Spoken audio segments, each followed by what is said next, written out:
Hi guys. सो बहुत ही जबरदस्त, कैसा क्या गया पेपर जरा जल्दी से बता दो। वेरी गुड, फोड़ दिया। अरे वाह, क्या बढ़िया बात कर रहे हो यार, तुम फोड़ दिया। That's great great great boss, बहुत बढ़िया बहुत बढ़िया। तो चलो देखते हैं लॉ के पेपर में आपने क्या किया है, वो हम जरा देखना शुरू करते हैं। जरा ये मेरी लाइटिंग्स क्यों इधर उधर हो रही हैं, चलिए कोई बात नहीं, लेट्स स्टार्ट। तो भाई कैसा रहा पेपर? मतलब पेपर तो एकदम, मेरे पास जो एसएमएस आए थे वो तो बड़े ओवरवेलमिंग थे कि सर फोड़ फाड़ दिया, कुछ बचा ही नहीं, अब तो क्या मजा आ गया। पेपर में तो आना ही था ना बेटा। पहला क्वेश्चन तो आपका आरटीपी वाला ही था जो आपको करवाया था। इसमें तो आपको सीधा सीधा सा रूल लग गया था। ब्रीच ऑफ कॉन्ट्रैक्ट के अंदर हमने देखा था क्वांटम मैरिट का rule. Sheena was a classical dancer, she entered into an agreement with Sheetal Vidya Mandir कि मैं 60 डांस परफॉर्मेंस दूंगी। as per the contract she was supposed to perform every weekend and she will get 10,000 per performance. However, after a month she was remained absent without informing. गलती किसकी है? शीना की है. Due to her personal reason, answer the following. Whether management of Sheetal Vidya Mandir has a right to terminate the contract? Yes. If management of Sheetal Vidya Mandir informed Sheena about its discontinuance, can the management still resign the contract after a month on this ground subsequently? अगर management of शीतल विद्या मंदिर ने inform कर दिया था शीना को about it's continuance कि भाई हम आपका परफॉर्मेंस कंटिन्यू रख रहे हैं, स्टिल क्या वो रिसाइन कर सकते हैं? सर एक बार आपने अगर कॉन्ट्रैक्ट वॉइडेबल था और उसे अगर आपने वैलिड कर दिया है तो बाद में उसे वॉइडेबल करने के लिए ये देखना होगा कि नेक्स्ट टाइम आपने उसको कितना टाइम दिया था। अगर आपने उसको एक महीने का टाइम दिया था तो कोई बात नहीं, पर इसमें ऐसा कुछ लिखा ही हुआ नहीं। तो once a contract is adopted you can not now resign the contract. Resign करना था तो ऊपर ही कर लेते। And then can Sheetal Vidya Mandir claim damages that it has suffered because of the breach of any of above cases? Yes. शीतल विद्या मंदिर को अगर कोई और डांसर लानी पड़ी और उसके कारण उन्हें कोई लॉस हुआ तो for that loss they can straight forward claim to whom? Sheena को शीतल विद्या मंदिर बाकायदा कंपेल कर सकती है। आशा है तीनों आंसर आपने सही लिखे होंगे। ये तो आर्टिकल्स ऑफ एसोसिएशन है और मैंने आपको कहा था कि बोर्ड ऑफ डायरेक्टर्स जो होते हैं वो एजेंट होते हैं, तो यहाँ पर लिखा हुआ है साफ, एओए ने बताया है कि मैनेजिंग एजेंट्स जो हैं वो बोरो कर सकते हैं लोन। अनिका जो है डायरेक्टर है, डायरेक्टर मतलब मैनेजिंग एजेंट, उसने अगर लोन बोरो किया है 18 लाख का, बैंक ने एओए देखा होगा, डॉक्ट्राइन ऑफ कंस्ट्रक्टिव नोटिस के थ्रू एओए पढ़ा होगा, एओए पढ़ने के बाद बैंक ने लोन दे दिया होगा, बाद में पता चल रहा है कि यहाँ तो रेजोल्यूशन ही पास नहीं हुआ, तो सर ये तो डॉक्ट्राइन ऑफ इंडोर मैनेजमेंट है कि क्यों नहीं हुआ, तर्कवान रूल लग जाएगा यहाँ पे। तो बहुत सिंपल सी बात है, ये तो अपना सबकी यही हुआ था, इसमें तो कहीं कोई दिक्कत ही नहीं थी। वाह जी वाह। Consequence of destruction of specified goods before making the contract and after agreement to sell under the contract. अरे सर ये तो डिस्ट्रक्शन ऑफ सब्जेक्ट मैटर पे सेल ऑफ गुड्स एक्ट का सीधा सीधा सा क्वेश्चन था, इसमें मैं क्या डिस्कस करूं। General rule is that the agreement, ओहो सेक्शन 25 आ गई और उसके एक्सेप्शन आ गए। आपने सारे के सारे एक्सेप्शन लिख दिए होंगे, मुझे बिल्कुल भी डाउट नहीं है आपकी किसी भी कैपेबिलिटी पे। अगला क्वेश्चन उससे भी ज़्यादा लड्डू था, explain incorporation of bye registration of LLP. आपको एलएलपी के रजिस्ट्रेशन की बात करनी थी। What do you mean by partnership for fix period? इसमें भी मैं आपको क्या बताऊं, पर्टिकुलर पार्टनरशिप के अंदर हमने देखा था कि पार्टनरशिप फिक्स पीरियड के लिए भी हो सकती है और एक वेंचर के लिए भी हो सकती है, तो उसने फिक्स पीरियड पूछ लिया, 2 नंबर आपके हो गए। क्या माइनर पार्टनर बन सकता है? ओ हो माइनर के बारे में पूरी बात आ गई। और एक्सप्लेन कीजिए rights of minor in partnership. 4 बार तो हमने कम से कम टेस्ट में लिख लिया। ये बड़ा जबरदस्त क्वेश्चन था, ये एक एकदम से किसको कहना चाहिए कि बड़ा अपीलिंग क्वेश्चन आया। सृष्टि अ माइनर, उसने फॉल्सली रिप्रेजेंट किया अपनी एज को, एंटर हो गई एक एग्रीमेंट में with with an authorized laptop dealer Gupta. अपनी एज को फॉल्सली क्लेम करके लैपटॉप डीलर के साथ उसने अपना लैपटॉप खरीदा। लैपटॉप क्रेडिट पर खरीदा 60,000 पे, और 1 अगस्त 2021 को उसने प्रॉमिस किया कि वो पेबैक करेगी outstanding amount with an interest of 16% per annum by 31st of July. She told him that in case she won't be able to pay the outstanding amount, her father, Mr. Ram, will pay back on her behalf. After 1 year, when Srishti was asked to pay the outstanding amount with interest, he refused to pay the amount and told the owner that she is minor and now he cannot recover single penny from her. She will be adult on 1st January 2024.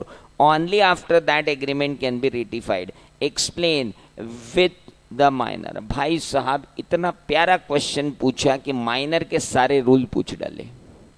पहला rule आप सब लोग लिख के आए होंगे minor के अंदर, जो अपने पढ़े थे कि minor can always plead his minority. तो ये तो बहुत सही बात है कि minor can always plead his minority.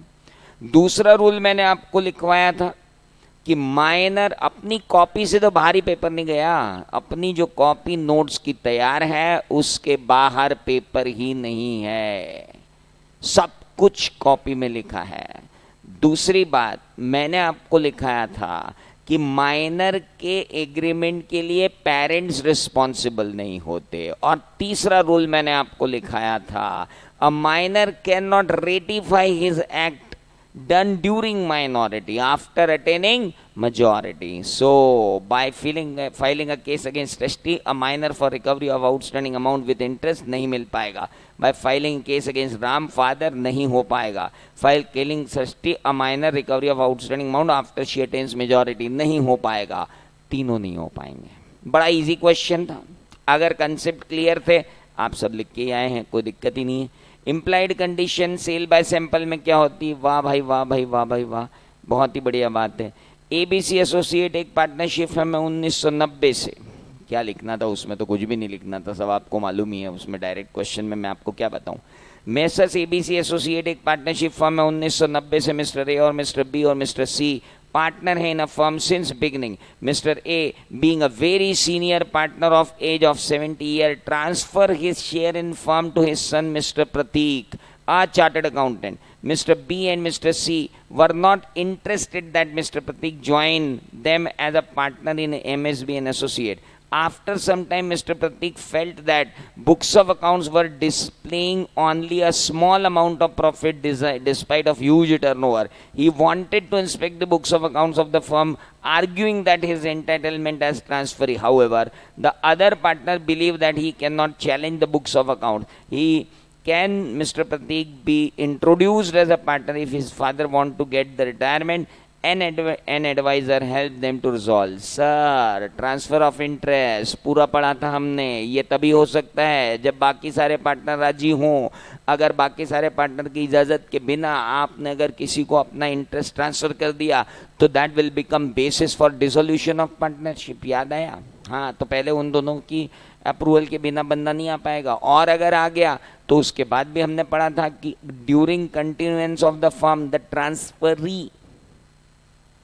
the transferee has no right to claim the books of accounts. He has right to claim the share in profit. He cannot interfere in business. He cannot look at books of accounts. He cannot have an access to records and all. He just have whatever is given he has to accept. But if the firm is being dissolved at the day from the date of dissolution, उसके बाद के accounts देखने की इजाज़त उसको होती है, लेकिन उससे पहले नहीं होती। अच्छे से पढ़ा हुआ है हमने पूरा का पूरा पार्टनरशिप के अंदर। सोनल एक ज्वेलरी शॉप पर गई और उसने जाकर सेल्स गर्ल से कहा कि उसे डायमंड बैंगल दो रूबी स्टोन के साथ। बढ़िया डिस्क्राइब कर रही है। ज्वेलर ने उसको कहा कि they have a lot of design of diamond bangle but with red stone if she chooses for herself any special design or diamond bangle with red stone, they will replace the red stone with the ruby stone. But for the ruby stone they will charge some extra cost. Sonal ने select किया beautiful set of designer bangle and paid for them. She also paid the extra cost for ruby stone. The jeweller requested her to come back a week later to deliver those bangle. When she came after 1 week to take delivery of bangle, she noticed that due to ruby stones, the design of bangle has been completely disturbed. Now she want to terminate the contract and thus ask manager to give back money, but he denied the same. भाई साहब, जब मैंने आपको express conditions दे दी हैं, है ना, ये caveat emptor नहीं है. This is not caveat emptor, this is exception of caveat emptor. मैंने आपको प्रॉपरली डिस्क्राइब किया, मैंने आपको प्रॉपरली एक्सप्लेन किया, आपने उन कंडीशंस को एग्री किया. एक्सप्रेस कंडीशंस एग्री करने के बाद भी अगर एक्सप्रेस कंडीशंस फुलफिल नहीं हुई हैं तो she has every right to repudiate the contract और and get back the money. तो पहला आंसर बिल्कुल सही है कि क्या सोनल मनी रिकवर कर सकती है? बिल्कुल कर सकती है. Now, what would be your answer if jeweler says that he can change the design but he will charge extra for the cost? अब अगर ज्वेलर बोल रहा है एनजी इसको ठीक कर देते हैं लेकिन थोड़ी सी एक्स्ट्रा कॉस्ट लगेगी. देख भाई, ठीक कर दे, एक्स्ट्रा कॉस्ट मैं देने वाली नहीं हूँ, ये बहुत क्लियर है, हम सब पढ़ चुके हैं. जब भी सेल बाय डिस्क्रिप्शन होता है, जब भी सेल एक्सप्रेस्ड कंडीशंस के साथ होता है, तो यहाँ इम्प्लाइड कंडीशंस तो लगनी नहीं है, यहाँ तो एक्सप्रेस्ड कंडीशन लगनी है. कुछ बच्चे बोल रहे हैं अभी कि हम इम्प्लाइड कंडीशन ऑफ क्वालिटी लिखा है, कुछ बोल रहे हैं हम इम्प्लाइड कंडीशन ऑफ डिस्क्रिप्शन लिखा है. अरे साहब, ये तो एक्सप्रेस कंडीशन है, इम्प्लाइड है ही नहीं. वो तो खुद ही बोल रही है मेरे को ये चाहिए, ये चाहिए, ये चाहिए, ये चाहिए. अब जो एक्सप्रेस किया है वो नहीं दोगे तो कैसे काम चलेगा? So this is not at all a question of express condition. This was always a question of implied condition. Oh, this was always a question of express condition. Was not a question of implied condition. Doctrine of ultravirus, direct. Liquidated damage, direct question. Penalty liquidated damage के बारे में बात की उसने. Grounds on which court may dissolve the partnership firm in case of any partner files a suit for the same. वाह वाह वाह वाह वाह, पूरा चार्ट अपन ने बनाया था ग्राउंड का. उसके बाद इंडियन सिटीजन. अरे ये क्वेश्चन तो सीधा ही रिविजनरी से आ गया. अभी अभी 120 दिन वाला रूल बना तो यहाँ पे 120 की जगह 130 दिन लिखा है, तो हो भैया अपॉइंट हो सकते हो. लेकिन आप चाह रहे हो कि फॉरेन सिटीजन नॉमिनी बन जाए. दादा, फॉरेन सिटीजन नॉमिनी नहीं बन पाएगा. बाकी आपकी बात बिल्कुल सही है. ये तो बहुत ही घटिया क्वेश्चन था यार, मतलब आप तो फोड़-फाड़ आए इसको. मेरे को नहीं लगता कि आपको इस पेपर में एक भी चीज ऐसी मिली होगी जो आपकी कॉपी से बाहर गई होगी. मैंने आपको कहा था 5 रंग की अलग अलग किताबें एक एक बार पढ़ने की बजाय एक रंग की इंस्टीट्यूट का मॉड्यूल 5 बार पढ़ लोगे, कोई दिक्कत नहीं आएगी. उसके बाद मेरी कॉपी थी, मेरी कॉपी और आपके इंस्टीट्यूट का मॉड्यूल, साथ में मेरे रेफरेंस के नोट्स मैंने जो आपको दिए थे, ये सब मिला करके ये पेपर को तो हम फोड़ आए हैं. All the best. Early bird batch चालू हो रही है 4 जुलाई से. सारे बच्चे अर्ली बर्ड बैच के अंदर आना चाहिए, क्योंकि इस बार इंटरमीडिएट में आपके पास टाइम वैसे ही कम बचा है, क्योंकि आपकी फाउंडेशन की एग्जाम जो मई में होनी थी वो अब कब हो रही है? जून में हुई है. तो 1 महीना आपको वैसे ही कम है. और अब आप रिजल्ट तक इंटरमीडिएट का वेट करेंगे तो बहुत बड़ी प्रॉब्लम हो जाएगी. मुझे बड़े खेद के साथ सूचित करना पड़ रहा है आपको कि आपको तुरंत क्लास में वापस लौटना पड़ेगा. 2-3 दिन मस्ती मार लो, 4 जुलाई से वापस आ जाओ, अपन फिर इंटरमीडिएट फोड़ डालेंगे, इसकी गारंटी मेरी है. इतने दिन गुजार रहे हो सीए में, कभी तो आओ एनपीए में. मिलते हैं अब फिर इंटरमीडिएट में नए जोश के साथ.